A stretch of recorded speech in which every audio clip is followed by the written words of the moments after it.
Now, I know what you're thinking, but you're safe here. It's okay to not be okay. And self-love is always going to be the best love. Self-care is going to be the best care. Now, join me as we let out some steam, become a little less stressed and more carefree.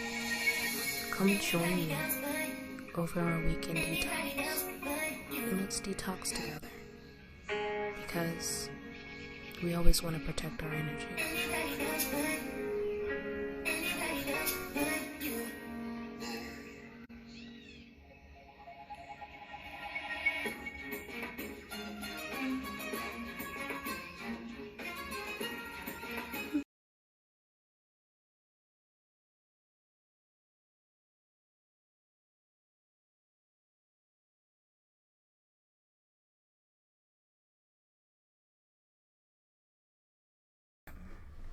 Hi, what's good?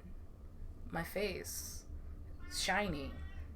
Sorry about that, guys. Hi, what's good? Hi, I am blind. My sister has this light on me. My producer, if you guys are not aware, is my sister. The other light back on? No. You gotta pick your struggles, okay? You're the one who's like, nah, bro, you're gonna have to pick your struggles. Hi guys, what's good? How are you doing? This is Lady Reiko, your friendly neighborhood witch. Welcome again to my Sunday detox. If you guys are not familiar as to who I am, today I'm a bridge troll because I didn't feel like putting on makeup because mom is in the middle of packing all her makeup and goodies because I'm gonna be gone for a month. We'll talk about that at the end of the show, but we're not gonna talk about it now. So, if you guys were here for last podcast, which was, remind me of the date, because I am so lost with everything going on right now. 2 weeks ago. 2 weeks ago today. On the 10th. On the 10th. Today is the 24th. So you can tell I have no clue on what days that we are at and what is the concept of time and space and continuum.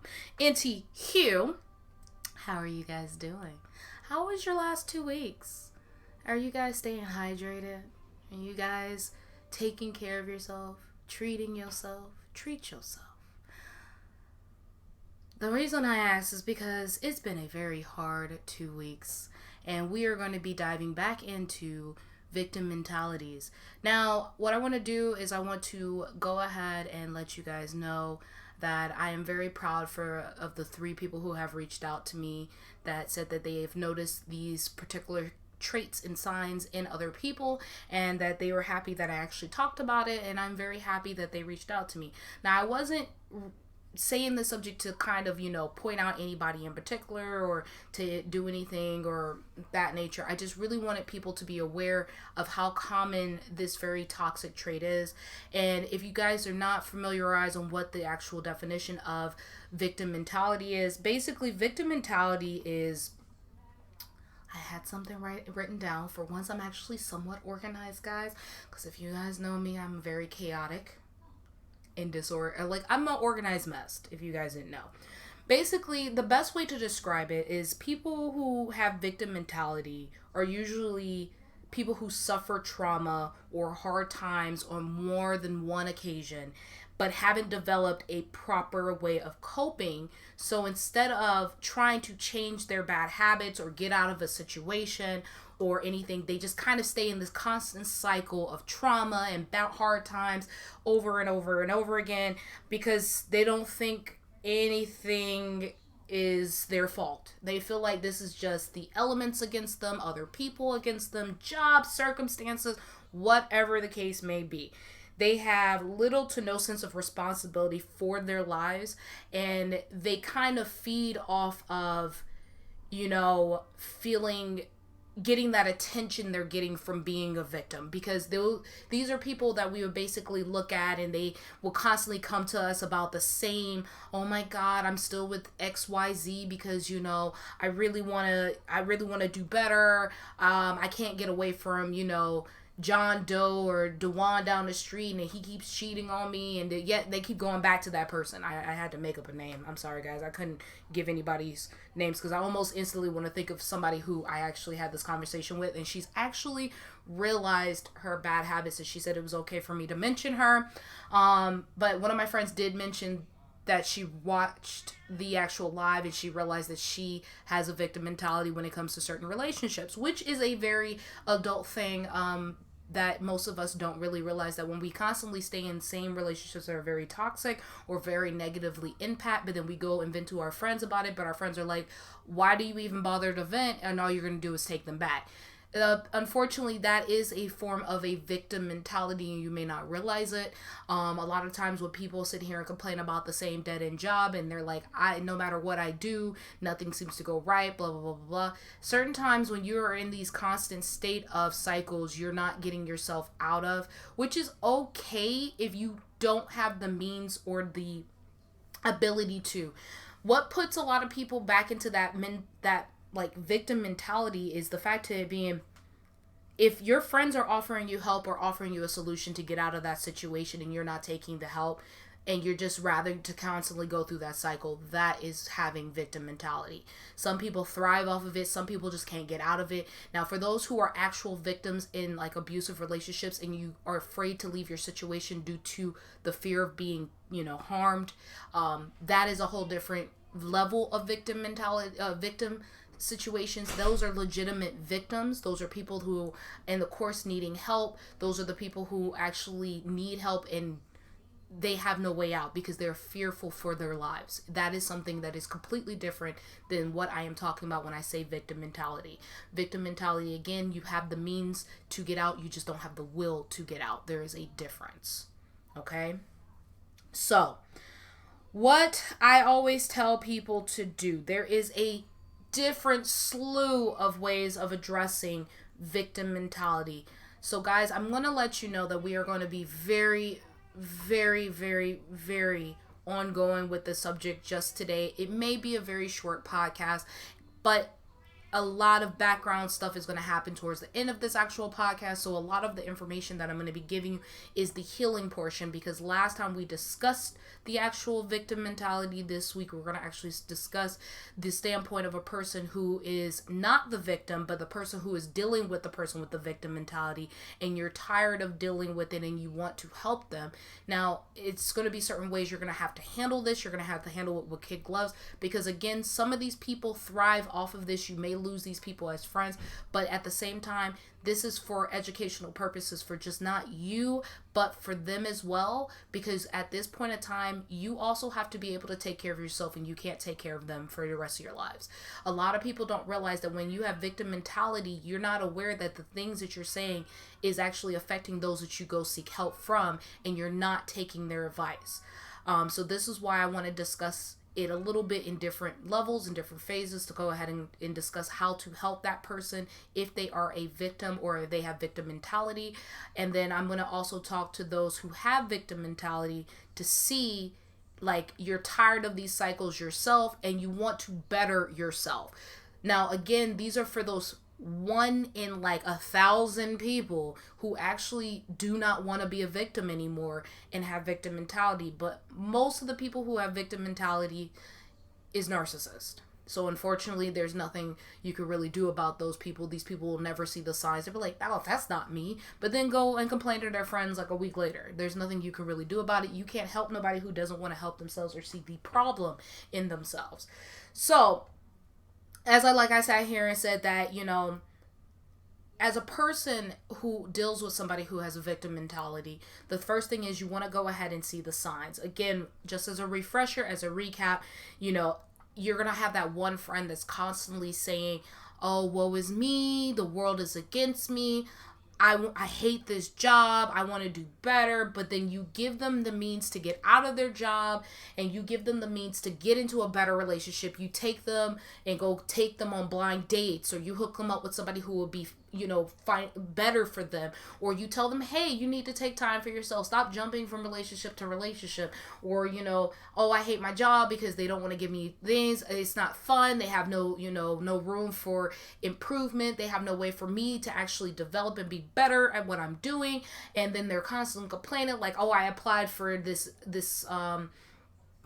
promotion and I didn't get it.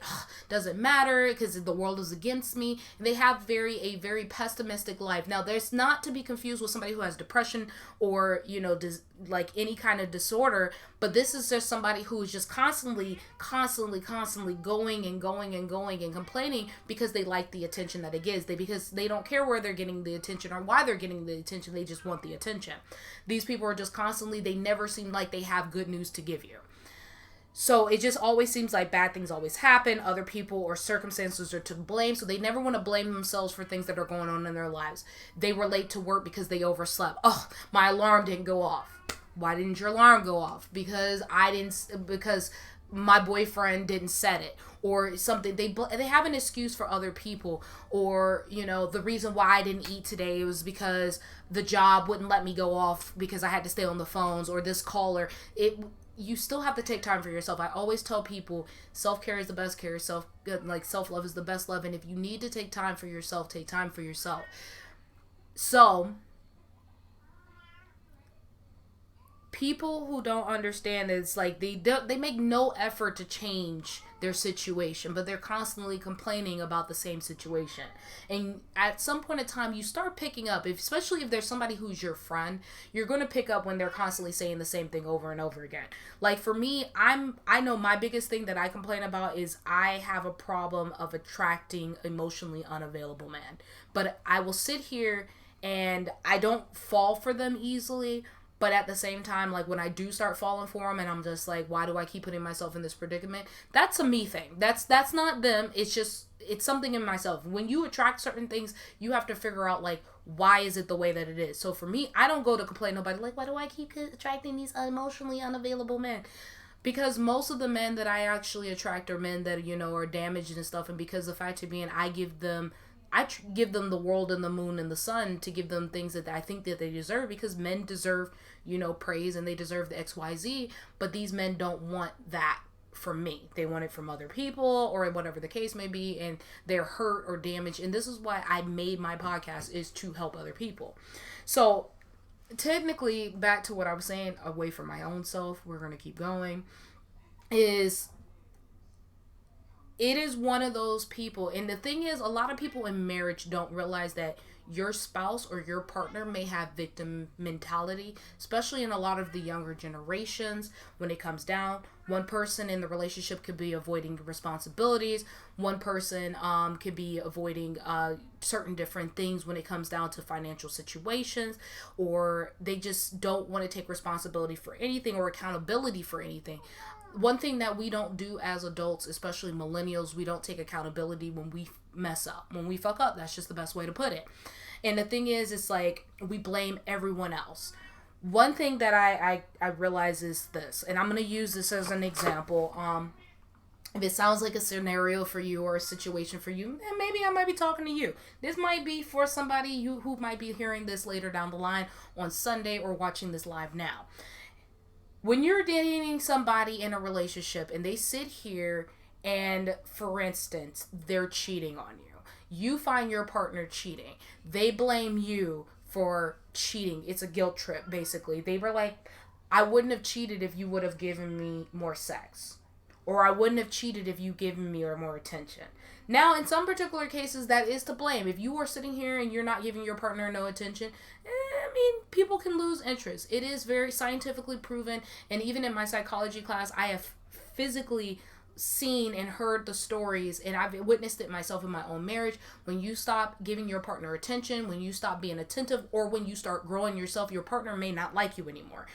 But when you sit here and you cast that blame back on your partner versus anything, then they're not taking accountability that they're not making an effort. Now, in that particular case, if the partner is making an effort and the other partner is not making an effort, then at that point they are a victim, not having victim mentality. So we have to understand the difference. But victim mentality is, again, in this situation, if the person is cheating and then they blame you for their cheating. Oh, you weren't giving me enough attention, or you were not giving me enough sex, or you weren't giving me head, or you weren't doing XYZ. Turn around and blame you, but then y'all are having sex, or because of work being too much, or the person's not being understanding that, you are an adult and you have things going on, and that you haven't addressed it or had open communication, you are no longer a victim at that point. That's just it. There's no ifs, ands, or buts. You can't blame a person if other outside sources are the blame for that, and you never brought it up to your partner. Okay? And then reacting to most life hurdles is basically saying it's not my fault. My biggest thing that I've realized in the dating community for me is I have a lot of guys in my life, or a lot of guys I have talked to in my life, that has said that the only reason why my relationship never worked wasn't because of me. Or it wasn't because of lack of anything I ever did. Unless you have the receipts, there's nothing you can really say. Because unfortunately, we live in a generation of toxic people. So it's one of those things where you have to kind of be diligent. You kind of have to pay attention. And I hate that I do it, but I kind of, because of how my mind works and how I've gone through life and the things that I've witnessed in life, I kind of analyze everybody. And that's the reason why me going to be a psychology major is kind of a big thing for me, because I already do it as it is. I question everything, and I look at everybody on a different level. But then you can kind of tell when a person's being a victim, and then when you are somebody who's genuine and you're actually going through a hardship and you really want the help. And unfortunately, being a healer, we want to heal everybody.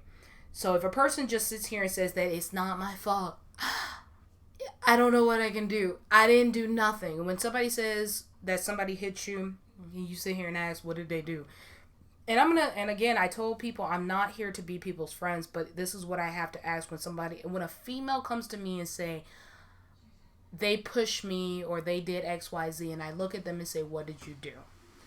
In some particular cases, you have to end up provoking. A lot of people do not want to risk going to jail. But then there's a lot of females out here who takes pride in beating other females' asses and grown men's asses. And at the end of the day, that's y'all life. Y'all prerogative, first and foremost. If you make me mad enough that I want to put my hands on you, I'm not going to be there. I'm going to go to a different location. My ex will actually tell you, when I found out some shit that was going on in our relationship, I packed up my bags and left. I told him, please get out my face. I don't want to talk about it. I got real calm. And everybody was just like, oh, you're dangerous. I'm like, no, I don't want to go to jail. Nobody's worth going to jail for at all. And then I've had people just straight up tell me, oh, you just ain't have no toxic sex. I'm like, first and foremost, if that's what toxic sex makes you do, I don't want it. Because I don't feel like anybody should feel like they should be outside somebody's mama's house 3 days later crying and them looking at you like, why are you being weird? And I'd be like, why are you being weird to me? I'm not doing all that. Because then you get yourself in a cycle. And I've told you guys before that I've witnessed abusive relationships and stuff like that. So I know the difference between an abusive relationship and then somebody who is just in a relationship they don't want to get out of. And that's bad. Now, a lot of person is a person who just constantly feel like, oh, I don't want to put anything forward. Again, it is very hard to determine whether or not is a genuine person or depression. If a person's being a victim or they're having depression. If a person is sitting here complaining about a dead-end job and not wanting to do anything or applying for their dream job, that could be anxiety, that could be depression. But if a person is complaining about a job and not putting the effort forward, that is, again, victim mentality. And then they go back to complaining after the job has been filled because they never bothered to do anything. Never seeking possible solutions or possibly getting any solutions. I tell people it's not about, there's a lot of solutions out there. There's a lot of open doors out there. And if a person wants to stay in the situation that it is because they rather get the attention and they thrive on the attention. I used to hang out with a girl, and me and her are not friends anymore. I mean, at some point in time, she might run across one of these dang podcasts, or she might run across one of my pages, and she'll be like, oh, well, I didn't know you were talking about me. I mean, it could be anybody. In particular cases, when it comes down to that, she felt helpless in the situation she was in. She's had multiple opportunities thrown at her, and she just didn't want to take the opportunities. And it wasn't like she was depressed or anything. She was very open book. And again, I tell people a lot of times that depression isn't just somebody sitting in a corner crying, this, that, and the other. This is a person who had a lot going for her. She purposely sabotaged herself because she thrived on the attention it gave her. She was basically, and she wasn't considered popular in high school, like super, super popular, but she was known a little bit. And then what ended up being the case was she was already very pretty, so people loved her because she was pretty. And then as soon as we graduated, that popularity flare disappeared. So she no longer had those people basically adoring her or chasing after her because of her looks. People telling her no now. She wasn't, like I said, the popular girl, but she was in that category, and she hung around me because I made her look good. And then when that started to fade and she realized she had to start working for things in her life, then she realized that she was getting the attention that she was craving from being a victim. Those are those things that I'm talking about, where you're used to those attention that you will change the narrative to get that kind of mentality. We see it a lot in Hollywood with certain people. Honestly, I could tell you like this. I hated the second season of this show, but Why Women Kill, and the main character in the second season, she basically wanted the glamour, the glory of having the attention, that she used the fact that she killed a lot of people to get there as her way of getting attention. And it's not necessarily a victim mentality, but this is what I mean by people want attention so badly that they don't care how they get it. And that's kind of the same thing with people with victim mentality, where they go through these situations, get that attention for one time. They're sitting here boohoo crying at their friend's house because somebody cheated on them, and they realize that their friend, every single time that they get cheated on, will go take them out to go eat and go get some ice cream or go take them to the club, and then they can use that sob story to get in bed with somebody else. And then they realize that that's the attention that they want. They're filling a hole, they're filling a gap, and they're not getting that same sensation as if they were doing something well. They feel like this is easier than to fix myself, so I'm going to keep doing this same thing over and over again. And sometimes we pick up on it, and sometimes we don't want to voice it, but as a person who's on the outside of that person, you have the time to put your foot down. Like, hey, I don't want to give you advice. Just sometimes we get into this whole stagnant, like, cycle with these people where we sit down and we just listen to their sob story, and then we go through it. And the thing is, it's more common with that one person who always has money. It's that one person who's always in a bad relationship and they don't want to leave that person. They'll leave, break up just to make up and come back. And it's a continuous cycle. And it gets to the point where some people don't realize that it's actually very damaging when you do that. And I sit here and I always tell people, like, it is a very damaging thing. You can damage friendships that way. You can damage relationships with people that you're in relationships with. I tell people my background not to be a victim. I don't tell you guys my stories and tell y'all what I've gone through for you to pity me or feel sorry for me or anything. I tell you guys my story so you know where I come from. And that's something I'm going to say in my poetry book, because you guys get the surface level of me here, but the poetry book I'm going to be releasing is going to be a little bit deeper and a little bit more in depth. So what I tell you guys, and when I pour these things out, is not for you guys to think that I'm a victim. Some people do like to tell their stories so other people can be helped, which that's a difference. When I tell my story, I want you guys to hear it so you can know where I came from and why I am the way that I am. Why I still believe in love despite all the things that I've gone through. Why even when I go into another relationship, I don't treat them like I treated my last. I don't go into a relationship thinking, oh, this person's going to cheat on me, because it's not fair to them. But when you're a victim, you go into the next relationship already prepared for this person to hurt you. And you go to your friends or your family and like, they're cheating on me. I just know they're cheating on me. Like, you're instantly there because you're in a constant state of cycle where you're thinking everyone's going to do you wrong. And sometimes even if it's giving you attention, you're putting yourself in a cycle that you can't get out of yourself.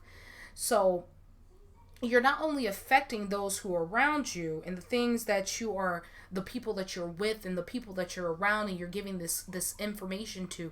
Like, I'm one of those people, I don't like asking for money. I go through a lot of shit and I don't like asking people for nothing. because I know what it's like to be that person on the other side, listen to somebody with victim mentality and how that affects. And I'm one of those people like, oh my God, I don't want to be a bother. I don't want to do this. That's me. This is a legit trauma of mine where I don't like asking for things. I actually don't voice my opinion or my emotions a lot. So for me to tell people my emotions, that's a strong thing for me. And that's, again, from my trauma. And that's from a constant cycle of abuse and dealing with something spiritually and mentally and emotionally abusive. But these people are purposely putting themselves in those situations. I don't want to be in those situations. I don't put myself in them. It just so happens to happen, and I try to find a way to be out of them. I will seek help from people to get out of them and purposely take their advice.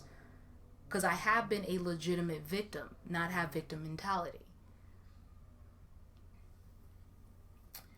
A lot of people, when you approach these people, and as a person who listens to these people with victim mentalities, you have to be very careful when you're ready to go to them and talk to them and try to give them help, because you have to be very careful, because these people, they can lash back out to you with frustration, anger, resentment, those strong emotion words, those strong emotions when you try to tell them, hey, maybe we might need to seek some help because this is something that's been going on for years. You've been in this same traumatic, trauma, toxic relationship. And they're not wanting to back away. Like, they have the means to get away from this relationship, but they stay in the relationship, doing damage to themselves. Not realizing you stay in those relationships, not only when you finally do find somebody that's good for you, you don't want them. And that's honestly what happens with a lot of men. They stay in these relationships with these women. And again, I told you guys, victim mentality, mainly, majority of the statistics have proven that is women who have this mentality. And they will do everything in their power to stay in these relationships. And these type of people do affect men and unfortunately make men emotionally unavailable, because then when you constantly go through these cycles of back to back to back to back to back cycles of breaking up and making up, when you finally get away from her, now you don't want to be with any other female that is good to you because you're used to that cycle. You are now suffering trauma, which, hey, it is what it is. And that seems to be all I seem to attract. I attract other people's damaged, guys. And I hate to say damaged goods because you guys are not goods. You guys are kings. You guys just don't know it yet, and you don't know how to properly heal. And when I come in and I want to, talk to you, or when any female wants to talk to you that's actually good for you, you don't know how to handle it because you're on pins and needles. You're thinking you're back in that same cycle because you have trauma. But you may have even went to that person at one point. As a guy who dated a female with victim mentality, you may have went to her and she came back at you with frustration, anger, resentment, crying like, you just don't love me. Is that what you're trying to tell me? And I know that probably triggered some dudes. I instantly kind of felt like I was probably triggering to somebody. Oh, you only cheated on me because you never really loved me. That's manipulation. That is still a form of victim mentality. So I'm going to talk to my fellas real quick before I talk to my females who deal with, that female friend and stuff. Fellas, when you're in a relationship with your girl and you're doing everything right, and unfortunately she's already got the victim mentality already down pat. She has not found a proper way of coping or anything else like that. And I'm going to talk to my guys too, who has had some trauma and had to deal with some stuff. But if you ever date a female with victim mentality and she sits here and yells at you talking about, oh, you don't really spend enough time with me, you don't care about me, you only care about my boys, and she uses that feminine energy, that softness, that submissiveness, that, the everything as a woman that you guys look at us as, oh, I need to protect her, I need to guard her, that feminine energy. And she uses that vulnerability to sit here and make you want to stay, and she plays it out as a victim. She's going to keep doing it because it worked. The moment you cave in and you're just like, you know what, I don't need to stay, I don't need to go out with boys, it's alright, it's cool, it's whatever, you've been suckered in, and she's going to use it every single time. She may not use those exact words every single time, but she's going to continue down that same cycle because she knows it works, versus trying to change up the formula. And then when it finally does not work, that's when she will finally change the formula, but it's still going to be a form of victim mentality. Now, it's a form of manipulation. It's a form of psychology. Unfortunately, I hate that it works. I always sit here and I can use my parents as an example. My stepmom lets my dad go to the strip club, or he goes out. He can go hang out with his friends. Why? Because at the end of the day, they live together, one. Two, they have no insecurities, unlike how our generation does. If your partner wants to be with you, they're going to be with you. You should not force anyone to want to be with you or want to be around you. But then at the same time, too much of a good thing is a bad thing. So being away from each other to make your heart grow fonder is actually very healthy. But some women are so selfish in their own way that they realize playing the victim can keep their partner under them all the time. If a man really wants to be with you, then he's going to be with you. Women as well. If a woman wants to be with you, she is going to be with you. You do not have to sit here and tell her anything to want to stay next to you. And as a person who is a human being, you have to understand that they're going to need their space, that they are their own individual person. Y'all are two people coming together to become one. And at the end of the day, y'all are still two individual people at the end of the day. But if she uses that tactic, that manipulation tactic, to keep you at home and you never get to see your friends, never get to go anywhere, that is a form of abuse, and it is to them. They have taken whatever trauma and whatever hard times they have and used it against you. And it worked. And I love my gentlemen. I love my fellas. I love my ladies who date females. I love my non-binaries who date people who have victim mentality. But honey, if you have somebody and you notice that they're doing that, for your own sanity, before you become traumatized and have PTSD from this relationship, you need to talk to this person. And how you can talk to them is, hey, you know what? I want to go out tonight. Maybe me and you can go out with my friends. Try to get them out of that space. Try to better them. Because when you're in a relationship, that person, whoever you're supposed to be with, is meant to make you better. They're not meant to hold you down. They're not trying to constrict you. They're not trying to hold you. And this goes back to that whole conversation I had about 2 years ago about wanting to create a universe with somebody, and me starting to date at the time that I was at the age that I'm at even now, that I can't go into somebody else's universe or already built temple and be like, look, your temple's nice and stuff, and start tearing things down and talk about, all right, now we need to rebuild it with revolving around me. Any guy I date at this point is going to have a child or, have a family.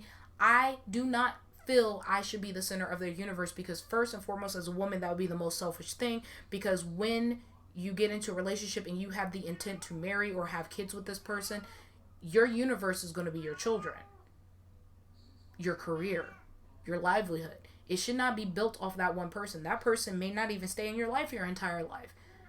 Especially with millennials, we don't have a lifespan. We don't have a longevity in relationships. If we happen to make it past 7 years, knock on wood to y'all. Kudos. Awesome. I've had friendships longer than some of my relationships, and I'm all right with that. But my next relationship, we for lifers, baby. That's it. And we building an empire together. But you gonna build yours, I'm gonna build mine, and we gonna come together and we gonna have our own thing. We have our two separate universes, and then sometimes we travel into each other's and make something together, because that's what it is. It takes two to build. But when it comes down to everything, you have to know and understand, a person is not going to sit here and pull you away from what's important and what's good for you. They're going to build you up. They're going to sit here and they're going to want you to go out and have friends and want you to survive and want you to do good things. Because if you are having a career that is going to involve you doing and interacting with other people, because your partner can't be with you all the time. I hear some women and stuff, and I see some stuff on TikTok where they're like, if I could be with him all day, I could be. And again, social media promotes this kind of behavior, especially the victim mentality, and it's so depressing seeing some of these trends that are going on TikTok and seeing some of the things that I'm seeing on social media. Is because that's not reality. that may be reality for y'all, but somebody's really looking at this and eating that situation up and like, I need to be like that. Oh, they rather, manipulate their partner to stay here and this, that, and the other. That's not the lifestyle we want to live. So when you see this in your relationship and you see your partners doing it and you see the trend, or you just don't care, but you start finding yourself resenting that person, because not only if you bring it up to them, they're going to start resenting, and then you're going to shut down and just let them keep doing it. You got to take in consideration that's doing damage to you too. And that's why I want to talk about this, because the thing is, it affects everyone in these situations, not just like personal relationships with boyfriends, girlfriends, but friends. So if you're in this relationship and this person is using victim mentality, like their vulnerability, their sense, their selves, to make you have resentment for them because they are using that to keep you around or to keep you in this constant cycle of miserable and misery, you have to try to take some glove hands and look at it, because it can make you very, very depressed. It can make you upset. You can have, like I said, you can have frustration, you can have resentment, you can have anger, because your partner is not bringing anything good to you. As I tell people all the time, I'm looking for a home, and that's what you're supposed to be looking for in a relationship. But if you don't feel like that in a relationship, if a person has to use victim mentality to keep you around, then you should not be in that relationship. It's not healthy at all. And unfortunately, until we can address these issues and talk about these issues, it's not gonna do any good. So as a fella, as a lady, as somebody who's non-binary, when you are approaching your partner and you want to stay with this person, again, this is if you want to stay with this person, you sit down and you say, you know what, hey, I'm thinking I want to do another stage in my life, and I would like to go to counsel, and I want you to come with me. Or hey, I want to better our lives, but I want guidance, because I've never dealt with this relationship. And not to say it in a negative light, it's definitely about the wording and the phrasing on how you're going to do this. Like, hey, I think I want to take the next level with you. And you have to be legitimate about this. Sometimes you can just easily sit down and be like, hey, I feel like we can do a lot better in our relationship. Our relationship is amazing, but I don't want it to plateau. I don't want it to be in like 2 years and we start manifesting better stuff and this, that, and the other. I want to seek some counsel, just to kind of see how we can make this relationship better. And then, also, a lot of people don't realize a lot of this stuff can also stem from codependency. So if you suggested this person, like, hey, I want to go seek counsel, I want you to come with me, because if I'm going to get better, I want you to get better with me. Let's do this as a couple. I don't want to get better and then leave you behind. Sometimes that will help get that in there. A lot of the times that could be one of those things that could help. Now, another thing is that when you're dealing with somebody who has themselves or sees themselves as a victim, they are going to refuse everything. They're like, I'm not the problem, you're the problem, blah, blah, blah. Whatever the case may be, they're going to blame everybody else for their wrong. They're going to blame their job. They're going to blame this. They're going to blame all that and the other. You can sit here and say, hey, I've given you advice on this situation, and it seems like it's not getting any better, and I want to see you at your best version of you. And you gotta be sincere about this, because you really want these people to help. Again, advising them to seek counsel. Somebody who's, unbiased. Non-biased. I'm saying the word wrong today. Non-biased. Yeah. Non-biased. So that maybe, they can be a little bit better, to give them a different perspective, a different point of view of the situation. Because when you sit here and you give advice to somebody, and this is not just for like boyfriend, girlfriends, this is also for friends, family members. When you talk to somebody who constantly put themselves in the victim mentality, they're not going to stop thinking of themselves as a victim, and they are okay with you thinking that, because they feel comfortable talking to you, because they know they're going to get the results that they want out of it, versus going to somebody who doesn't have any emotional attachment. Because again, with somebody who has an emotional attachment, who is biased, I'm going to sit here and I'm going to look at your situation and I'm going to like, I'm going to have my emotions involved, and logic and emotions are going to collide with each other. So as a person who's your friend, I'm going to be like, oh my God, I want to help you. Oh my God. But then the logical part of me is like, you know what? I can't really help you. You need to help yourself in this situation. So having somebody who's non-biased in the situation or the equation can definitely help them seek a better life. And then if you are in the relationship with this person, you're like, hey, you know, at some point we're not going to be, you know, this age anymore. We're not going to be 30. I'm going to get older. I'm going to get wiser. And if we're constantly in this cycle and we're in this together, then we're going to be there. But then you got to be very careful again. These people will have this mindset where you're going to be like, oh, well, you're just going to leave me like everyone else. And then you could be like, well, I'm not trying to leave you. I want to spend the rest of my life with you, especially if you're in a relationship with somebody.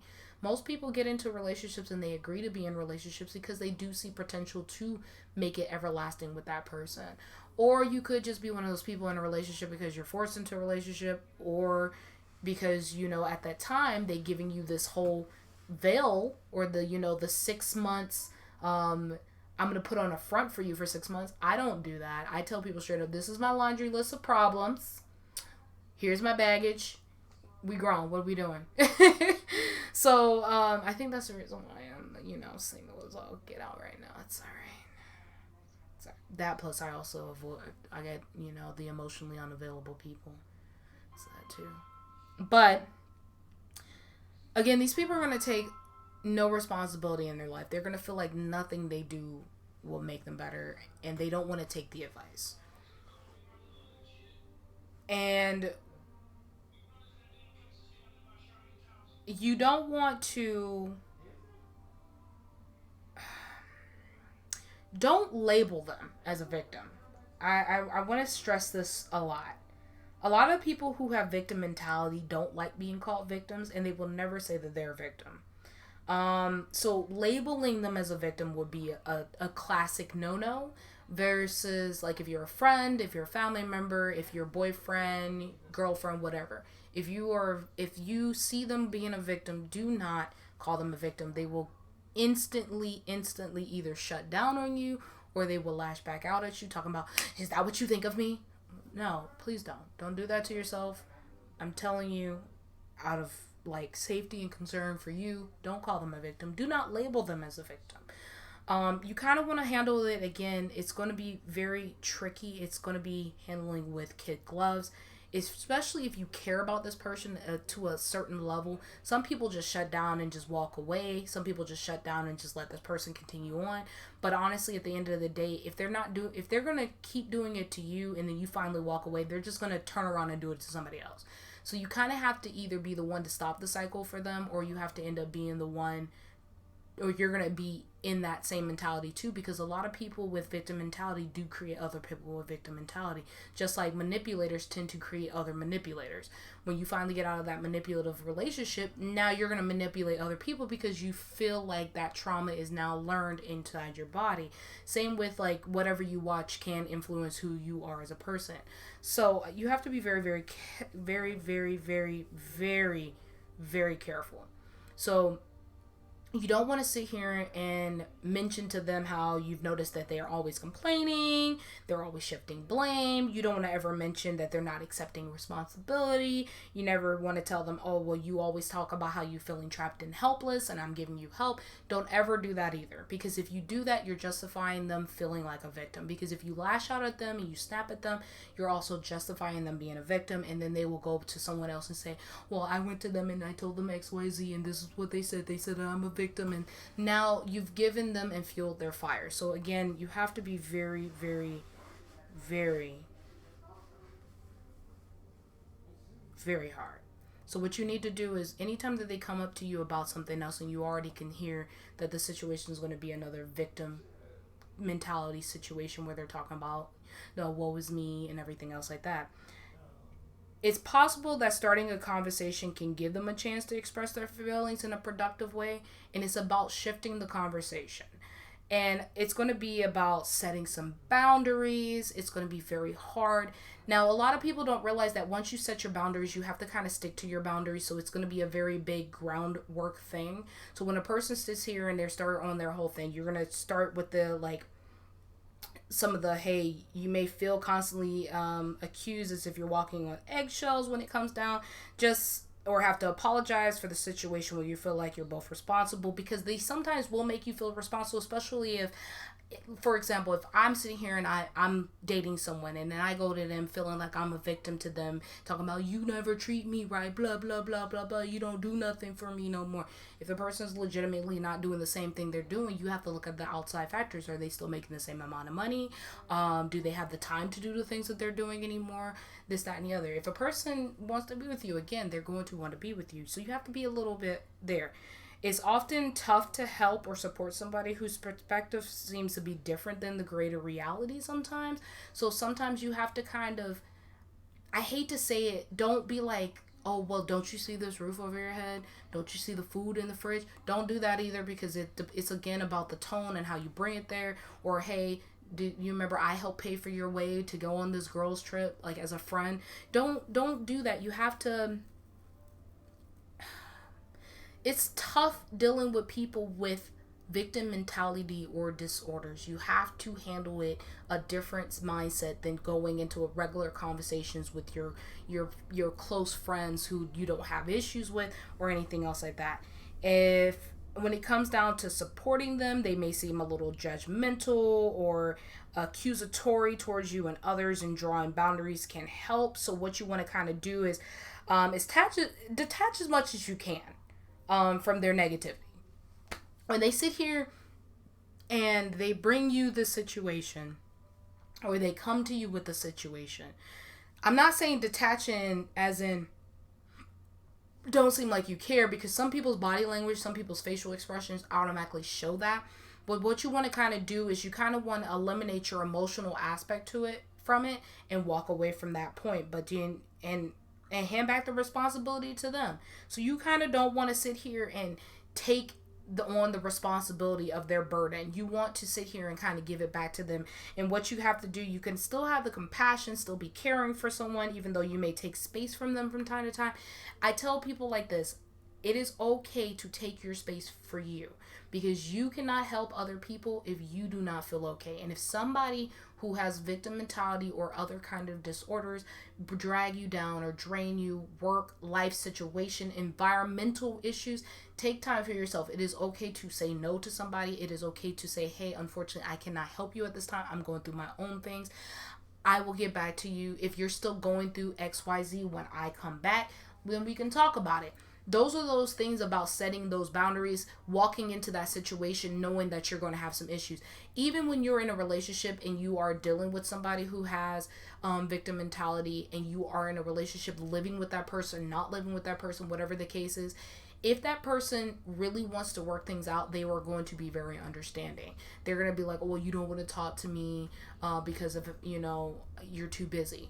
That is a legit reason to understand why that person is there. Now, if they still consider themselves a victim at that point, there's nothing you can really do on that. Just say, hey, I have a lot going on right now. And if a person doesn't understand or respect that boundary, then unfortunately you kind of need to kind of reevaluate at that point.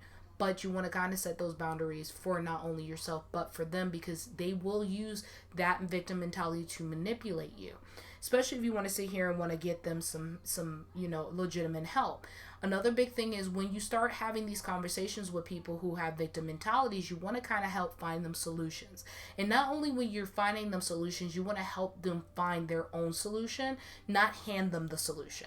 So if the person is complaining about not having enough money all the time or not being able to pay rent, you kind of want to sit there and help them find the solution. Hey, have you thought about possibly doing surveys? Have you thought about doing Uber Eats? They're hiring extra people, doing extra money. You kind of want to protect your loved ones from any situation. And a lot of people come to you with those mentalities because they know for a fact emotions will come into play, and they know that you're going to want to protect them. A lot of people who are like me, who are healers and naturally want to heal other people, we are beacons for people with victim mentality. We are literally beacons for people who are toxic and leeches because we naturally want to heal and help everyone. And with me, I have been in very bad relationships that a lot of people don't know about, that I don't talk about, that I've erased in the back of my mind like anybody else who has trauma to avoid. But I keep up with those like headspaces because I know what to look for if I see similar traits. I may not go to somebody and be like, oh my God, you're doing XYZ like this person did, but I look at it to learn and adapt and be better and just to go. So what you can do when you're helping them without fixing anything for them, because again, you want them to be self-sufficient. You don't want to sit here and be like, oh, I'm going to get you a job with me and then put in the application for them. No. You don't do that. You're going to sit down and you're actually going to have this talk. You're going to do it in a few simple steps, which you can easily sit here and acknowledge their belief that they can't do anything about the situation. So you kind of want to agree with them. But then it is at the same time you want to ask them, what would they do if they had the power to do something? Like, help them figure it out. Make them think on a different level of that situation. So, for example, I go up to my sister and be like, I fucking hate my job. I don't like it here no more. I don't want to be at my job no more. And then you can be like, well, customer service can suck. But if you can do anything right now, what would you do? Well, I will find another job if a job opened up for it. I was like, have you looked to see if that job's possibly open? And helping them brainstorm possibilities of achieving that goal if they want to get away from that situation. Again, that same 3 steps is you can sit here and say, oh, I hate that I'm dating Thomas. Thomas and stuff keeps cheating on me. I don't know what I'm going to do. He's just going to keep cheating on me. And then he's going to sit here and give me these puppy dog eyes on why I need to stay with him. I'm going to go right back to him. Sometimes they even acknowledge their own cycles. Not all the times, but some of the times, if you catch it, you catch it. And then they sit here and you be like, you know what? You're right. He is a piece of shit. I mean, what would you do if you can get away from him? Well, I would find me a better man. Or I would take time and, take all XYZ and leave. And then sometimes they might give you an excuse, especially if it's somebody who has a baby daddy or a baby mama drama. They'll be like, well, I can't leave because that's my kids. That's my kids. I tell people like this. A child will suffer more in a very upsetting household, and I mean like where you're fighting with each other constantly, versus a child in a split household. Well, I don't want to split because, I didn't grow up with a 2-parent household. And you know what? Sometimes not growing up in a 2-parent household is a lot better than growing up in a 2-parent household. Because a lot of people who grow up in 2-parent households still turn out to be serial killers. I'm just saying. And I mean, they had some great upbringings with a 2-parent household. But then at those points, you acknowledge that their beliefs and their relationship and this person is very bad for them. And then you were like, what would you do if you had the power to do anything? Or I would go ahead and date. Now, if they suggest something like I would fuck his best friend, don't egg that on. That's toxic. And if you do that as a friend, I'm going to need you to come sit next to me and we're going to have a deep-rooted discussion because we don't need to egg on toxicity. This is a toxic-free zone, okay? Thank you. And then you just help brainstorm. Like, if a person really wants to be in a better relationship, you're like, hey, you know what? Maybe we need to take some time. Me and you, we can go do some girl dates and we can go on the speed dating. We can, you can help them, hook them up with somebody who might be actually good for them. Do you know how many females I done hooked up with some guys that have actually been better for them than other people that they've been? And my male friends. I've actually done it more for my male friends than my female friends because a lot of my male friends date really toxic females. A lot of them. Some of them are still in relationships I couldn't get them out of because they choose to stay there. And it's for good reason. There's a lot to go on with that. And at that point, I don't fight them. But a lot of my guy friends I've gotten out of bad relationships because their females are toxic.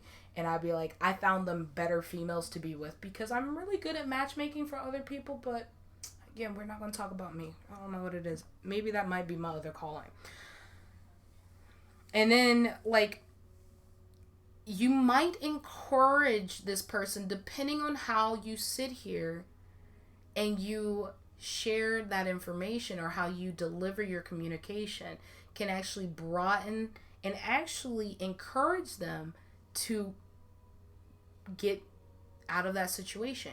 Or it can also do the negative effect, and it can narrow their perspective on the situation and make them feel even more down about themselves in that particular case. Rather than giving direct advice or making specific suggestions or handing them some money, you kind of need to help them realize that they can actually have the tools to solve it themselves.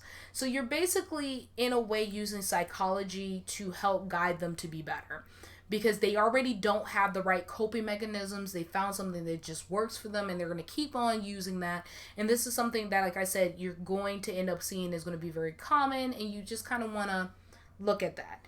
You offer encouragement and validation, but you got to be very careful on how you offer it. So when you're sitting here and giving them encouragement and validation, you're going to point out things that they're good at. You're going to tell them how beautiful they are, especially if it's a female in the situation and they're dating toxic people that they don't want to get out of relationships with, reminding them of your affection, validating their feelings. But then at the same time, you do not want to hand feed them easy solution. You don't want to just give them money to get them out of your face. You don't want to do that. You don't want to just sit here. And in some particular cases, again, victim mentality females going to their male friends who they want to have sex with will use their victim mentality to have sex with these guy friends, and they'll use it over and over again every time they have a bad incident to get over whatever they're feeling. That is handing them a very bad solution. That is not what you want to do, fellas and ladies, because guys do it too. It's not just females, but they will use their vulnerability or a situation they're in that is a victim mentality situation to get sexual favors out of you, because it's just easy. They know they can get it out. It is what it is. People who lack strong support networks and resources to help them deal with trauma may have a harder time getting over these feelings of victimization. So you always encourage your loved ones to talk to a therapist or guide them to a therapist who is, non-biased, that is not going to be having you emotional attachment. They don't know them from Adam or Eve. They can sit here and they could talk to you and better you and, give you professional guidance. And you don't use the word therapist. You can just say a counsel. You can say, counselor. I say counselor is the best thing to actually use as an alternate, because most people automatically think therapist. They think of the long couch and somebody with a clipboard and asking you, how does that make you feel? That's actually not what therapists do. They actually do a lot more. Hollywood is definitely trained and conditioned us to believe that that's what therapists do instantly. What they do is they have you talk through your problems to find a solution yourself. They do exactly what I'm telling people to do now when it comes down to victim mentality and victim disorders, and you're dealing with somebody where it is. Now, another thing that you can do as a person who is dealing with somebody who has victim mentality is you can consider where they're coming from. If they're feeling hopeless, believe they have lack of support, blame themselves, lack of self-confidence, have low self-esteem, struggling with depression or PTSD like I do. A lot of the times in those situations for depression and PTSD, when they're having a low moment, you have to take in consideration that, those are just moment thoughts. And I tell myself this all the time, like when I'm going through my cycles and I'm very low, I'm like, this is a moment, this is a moment, this is a moment. And I occasionally will go to my friends and be like, hey, I don't need nothing else, but I just need you to tell me something good. It doesn't need to be something about me, but I just need to have some kind of faith in humanity. So a lot of my friends would just tell me random things. Like the last time I asked somebody to tell me something good, the first thing they responded was, welcome to Good Burger, home of the Good Burger. Can I take your order? And I was like, that made me smile, and that's all it takes for me. Like, I am that way with my friends.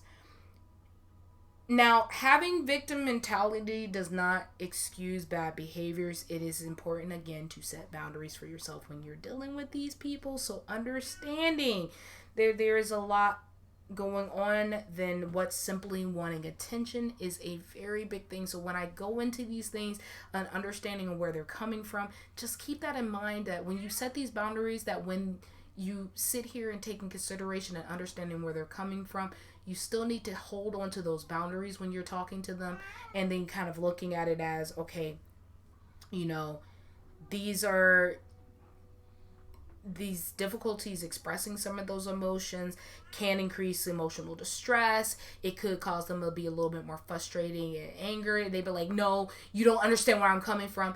You have to be very careful with the wording that you use and be like, oh, I'm sympathetic. And then sometimes if you're being sympathetic, they could be like, oh, you're pitying me, you feel bad for me, blah blah blah, depending on where their emotional high is. So you have to be kind of gauging where their emotions are. And I know that's easier said than done, because some people feed off of other people's emotions, like me, who's an empath. If you are too chaotic, or if you're too emotional or too sad or upset, I'm going to feed off of that. And sometimes staying that grounded level is a lot of energy. It's a lot of energy. Just saying. When it comes down to that, you have to be very careful. Again, you're wanting to help these people be better, but you do not want to feed them completely and take care of them. You do not want to create a codependency caretaker mentality, because a lot of people don't realize with victim mentality, it could cause them to become codependent on how you respond. And then with you being codependent on how you respond, you now have became a codependency caretaker. And if you guys remember in some episodes back where we were talking about the Jada and Will Smith codependency episode, that is where I'm saying you kind of want to be careful with that. Some people become codependent, and you have to understand that these people have to learn to be very dependent on themselves and getting out of these ruts, because sometimes, again, these are people who have legitimately started off as victims, and they just have not found a proper way to cope. And a lot of them at some point has realized that this is attention that they're getting, and they rather get attention some way, somehow, and they're just going with the cycle versus getting out of the cycle, because again, they're getting attention. It's filling a void for them. And what you're doing as a friend, as a boyfriend, as a girlfriend, as a family member, whatever you may be to this person, you are trying to help them through these issues without helping them by just giving them what they want. You're not handing them a job. You're not handing them money. You're not handing them a relationship with you, or whatever the case may be. You want to make sure that you help them sort it out themselves and show them how independent they can really be. Now, again, if you are a guy in this situation and a woman has used, or if you're a female dating or you're a female dating somebody with victim mentality, and this person is using victim mentality to keep you around and make you miserable, and you are setting boundaries and you're trying to help them, and they are just continue wanting to be a victim because they realize that will keep you there, then that's now manipulation. And at that point in time, you are going to stay in a cycle, and you will actually end up getting trauma from it, and it will hurt the next person you get in a relationship with, because when they are actually having issues, you're not going to believe them. So I'm telling you, if you are witnessing this and you've already addressed it with that person and you have shut down, you have already gone a little too far. You will take some time to take a break for yourself. So there's a lot of resources out there. Seek some counsel. Enjoy the people in your life who are genuinely trying to do good for you.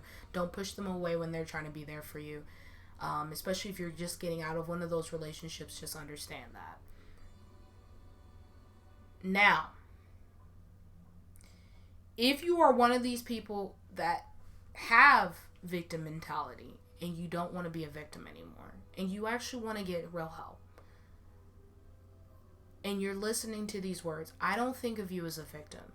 As everybody, we go through things in life that we have no power over. We go through trauma, we go through experiences in life that we are too ashamed and we don't know how to get out of. And that is okay. Because guess what? You have never lived through those experiences. You've never lived in that moment into that moment. And there's nothing wrong with that. But staying in that moment and reliving that moment when you have the means to go ahead and do it. And there's a lot of things out in the world that can give you the means to get out of that situation. If you need help finding it, I will help you find it. The internet resources is at the fingertips for everyone at this point in time in life. It's not like it is in the day where AOL, where you have to choose whether you're going to be on the internet or on the phone that day. But we have the internet at our fingertips if you really want help, if you want guidance. If any of these things sound like you, And I mean, not in the sense of a manipulator standpoint, because the manipulator be like, nope, I like the attention I like. And I hate to say it, I mean, there's just some people you can't help out there. But if you are tired of feeling overwhelmed, and you're tired of being in bad relationships, and you're tired of constantly feeling like you're disappointing your friends or losing friends because you constantly have nothing but bad news to give them, and you want to better yourselves, there is those. It's okay to feel wounded and hurt from time to time, but a continuous cycle of it for over a year, 2 years, 3 years, a decade, whatever the case may be, is not okay. It's not healthy. Unfortunately, we do get in situations that make us feel uncomfortable, makes us feel like we need to get better, and it is sometimes it's hard to get out. And it's okay to not be okay. And I say this all the time, guys. It is okay to not be okay. But even if you feel overwhelmed, or if you feel like you can't handle it, there's people out there. It's a very good idea to go talk to a very trained professional. If you faced abuse, if you face trauma, if you feel depressed, if you feel anxiety, if you feel suicidal, go seek help, professional help. Now, while untreated trauma might contribute to persistent feeling of victimization, but it can also attribute to depression. It can feed depression and suicidal thoughts. It can actually lead to relationship issues and insecurities within relationships, including your personal relationships with your friends, your family, your children, as well as a range of physical and emotional symptoms, including weight gain, weight loss, and then also, losing of weight. So you have to take in consideration and look at that. Now, a therapist can help you explore underlying causes of victim mentality, as well as help you get out of it or find solutions to get out of that.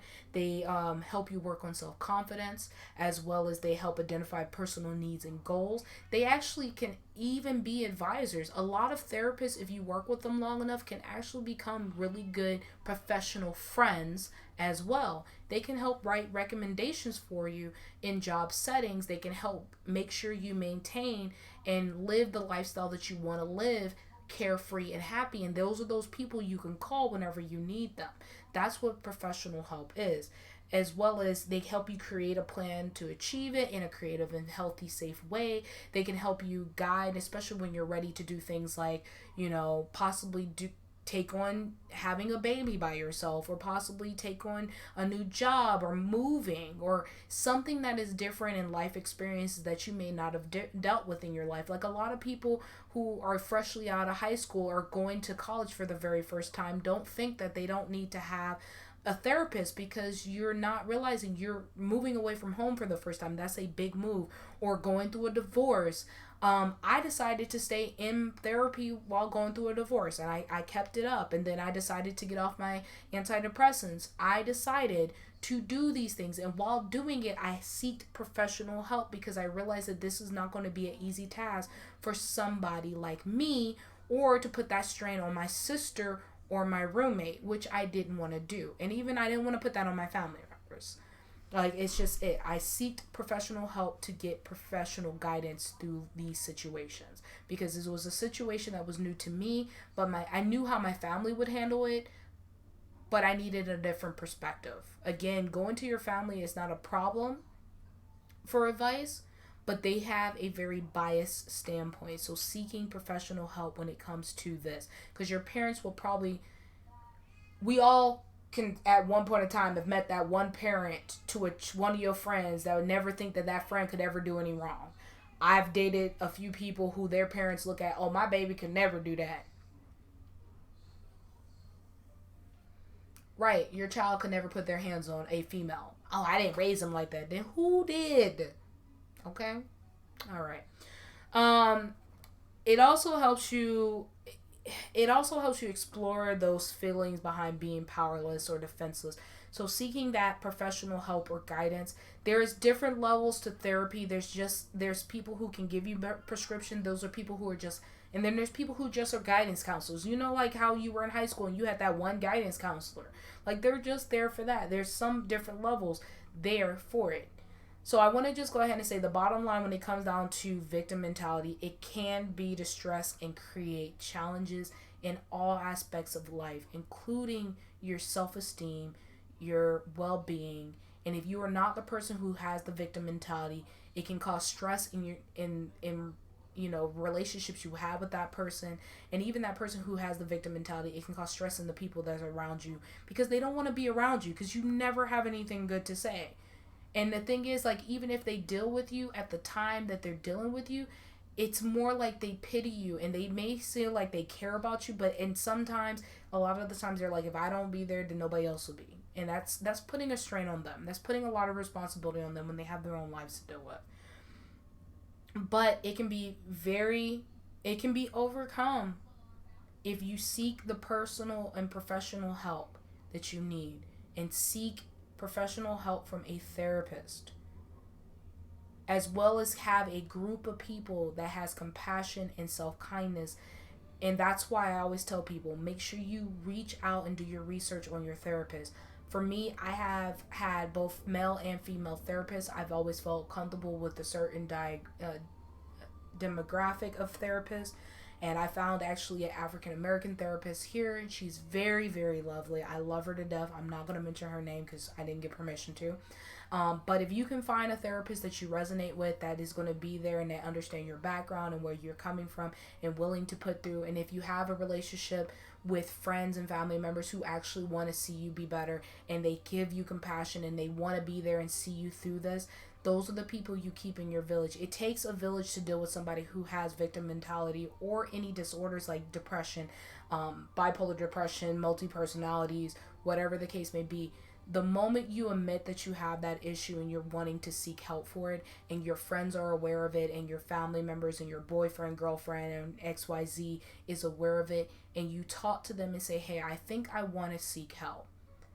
I don't want to keep overwhelming you with my problems, because sometimes your problems is even overwhelming for your partner, and your job is to make sure you have home at home.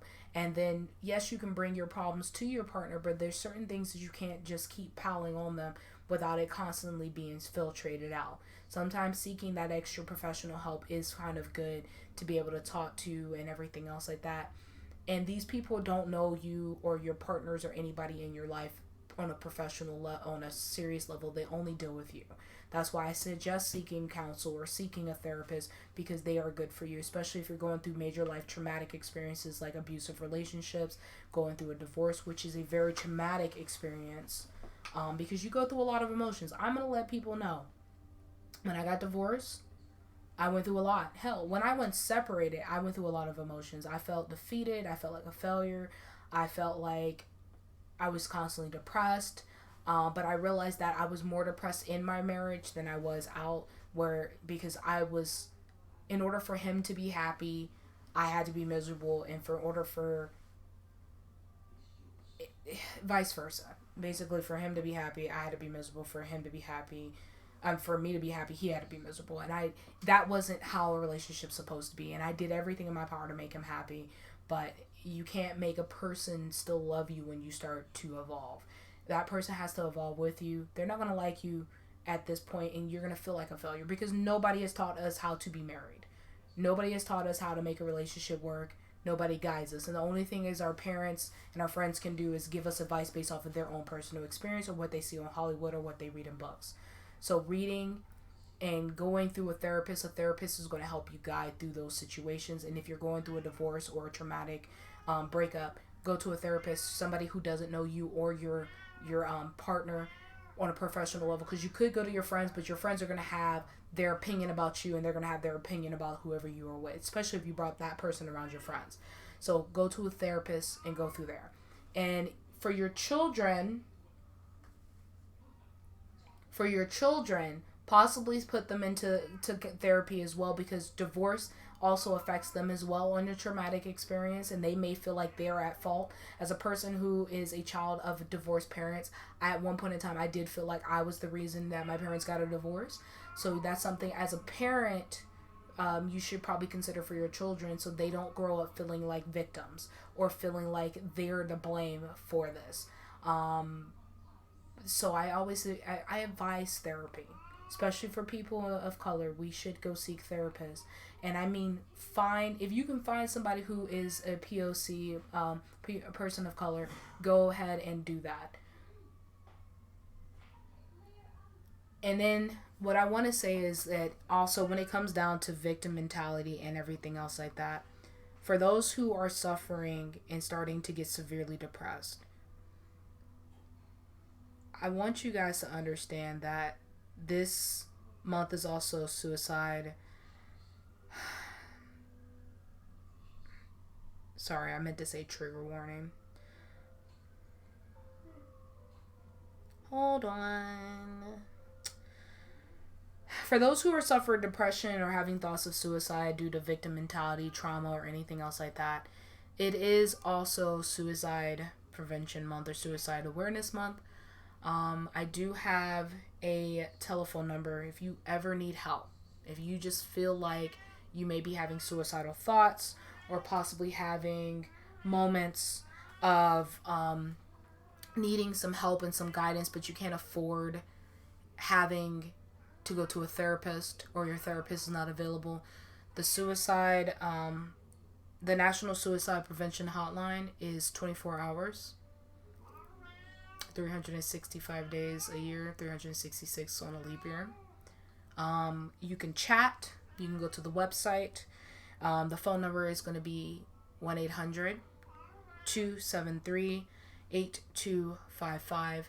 If you or anybody you know is suffering from very extreme depression, if you're noticing just signs that they are not their complete selves, they're acting sporadic, and I'm not saying sad, I mean like somebody who might be spending a lot more money, they're going on shopping spree, being reckless, wanting to, skydive, and they don't like heights. Those are those things that you need to look out for. If you notice somebody who is possibly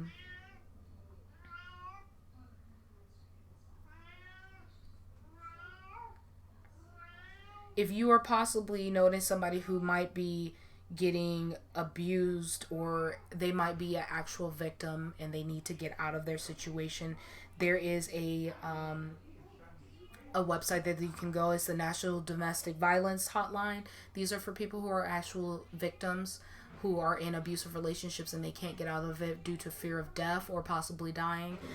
There is a phone number that is discreet if you would like to reach out, if you want to pass that number to somebody. That is 1-800-799-SAFE or 7233. Again, that number is 1-800-799-723 for anybody who is also suffering from domestic violence.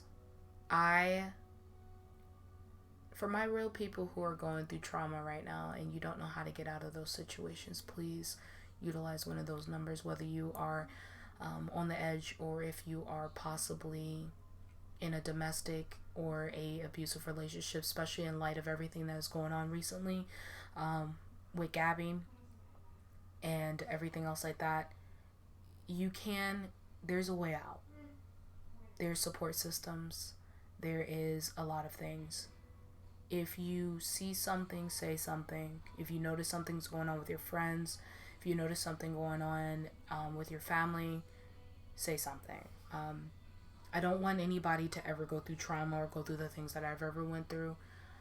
And I don't ever want anybody to lose faith in love and compassion and humanity because of the things that I've witnessed and what I have seen. I continue loving and being a great person despite all the things that I've gone through in my life. And I know people have gone through worse. And I know that. And I don't ever want nobody to go through it. And I don't want people to think of me as a victim. I went through the things that I went through. I've learned from them. It was all bad experiences. I wouldn't wish that on my enemy.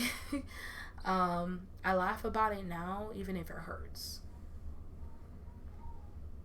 But people wonder why I have such a big heart, because I know people can survive, and I could have succumbed to my circumstances. I told my dad, and I say this to this day, when I was 14 years old and I got kicked out for the last time, right before my 15th birthday, I told my dad if I go back to that abusive environment, I would end up on drugs, in jail, pregnant, or worse, dead. And I was 14 years old when I said that. And yes, I have a lot of trauma. I've dealt with a lot of shit up until I was 24. I have trust issues, and I'm alright with that. But I'm learning. And I don't want to be a victim. I don't want nobody to look at me like, oh, she has too much baggage, I don't want to deal with her. No, I admit that I have baggage. But you know what? The only difference is I'm not trying to be a victim of those circumstances. I don't want nobody to feel bad for me or date me because of these circumstances. But I also have seen other people who have victim mentality and they take my kindness for weakness, and I've went through it. And I've realized that I almost got into a whole cycle of feeling like a person, feeling manipulated. Because I know what manipulation feels like. I love my mother to death, and I understand where she came from. So again, when I tell the people the story that I walked away from that abusive relationship, that household, wasn't because my mom was being abusive. My mom was in a situation where if she didn't hurt me, then he would have hurt me and he could have killed me. So it was a matter of she was committing evil to protect me, and if that makes any sense. And my mom was a victim herself, and she's not a victim anymore, and I'm not a victim. We have both learned from our situations. We have came together as adults, and we've talked about the situations. And yes, I have a lot of trauma, and I have a lot of problems, and I have a whole abandonment thing when I'm in relationships. But I'm also have this whole I will push you away and walk away from you before I allow you to hurt me, which it's still a big problem for me. I will walk away from a relationship with fear of hurting. But I've had people in my life who is willing to show me that they are willing to still be there, even despite everything else, and that's why I care for them greatly. The thing is, if you have gone through trauma, it's a matter of taking the steps to find the proper way to cope through it and not stay a victim. And if you want to be able to live and love again, you have to break that cycle. Everybody has cycles, and you have to break them. And you're going to be in multiple cycles within your life. And you can't let one person mess up you as a person. Yeah, it will make you have a little bit on edge. It's going to make you feel a certain type of way, but you have to be the one to be a bigger person and be like, I don't want to succumb to this, and I don't want to fall prey to this and allow them to manipulate me to be somebody who I'm not. So, seek help if you can seek help, if you're ready to seek help. And I'm here for you if you need it. You can reach me on my socials. If you look up on IG, model_lady Reiko. And on my Twitter, B_REIKO. My Facebook is model Reiko P Blackheart. Whenever I'm not looking like a bridge troll like I am right now. Twitter, of course, you guys are not Twitter, but Twitch, you guys are here. Now, what I'm going to go ahead and let you guys know is I'm going to give you guys some announcements real quick. I am going to be taking a month-long break due to me packing up and leaving for a while. I'm going to be gone for a new adventure on my life and a new chapter on my life. So I'm going to go ahead and let you guys know during that time. My manager will be looking into new subjects that we're going to be talking about, new subjects that we're going to possibly bring to the table to close out the end of season 2, because I think we're going to be ending season 2, November, December? She doesn't know, but apparently she's going to come up with some subjects while I'm gone. Again, my inbox, Reiko Blackheart bookings, bookings at gmail.com. If you have any email or concerns or suggestions that you want to kind of bring to, if you want to seek some advice. Again, guys, I am a psychology major, so if you kind of want some help and some guidance on finding some resources to better yourselves or better other people in your lives, I can help you find resources that are local to you, as well as please utilize those phone numbers as well as those websites if you know somebody who might be in an abusive relationship and they don't think they have a way out, or if somebody who might be suicidal and constantly on the ledge.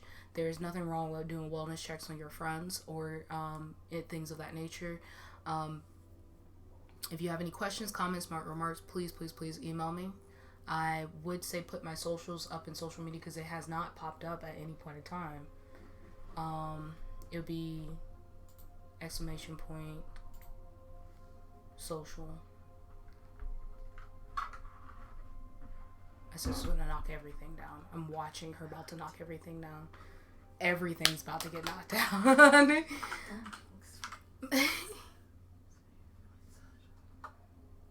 There we go. Haha. Anywho, for those who are going to be checking out the podcast and you feel like you need to share these episodes with people, please continue sharing my podcast. I appreciate you guys for sticking it out for me. Again, as long as I have been, this year has been a very chaotic year for me. Again, you guys know I don't really talk about a lot of things in my life. I personally know what it's like to be a victim and have victim mentality pushed on somebody. If I really need help, I know how to ask for help. If you really need help, ask for help. There's nothing wrong for asking for help, but if you're asking for help, legitimately take these people's helps in consideration, because this is also affecting these people that you're seeking help from. Dang, I done started on a ramble.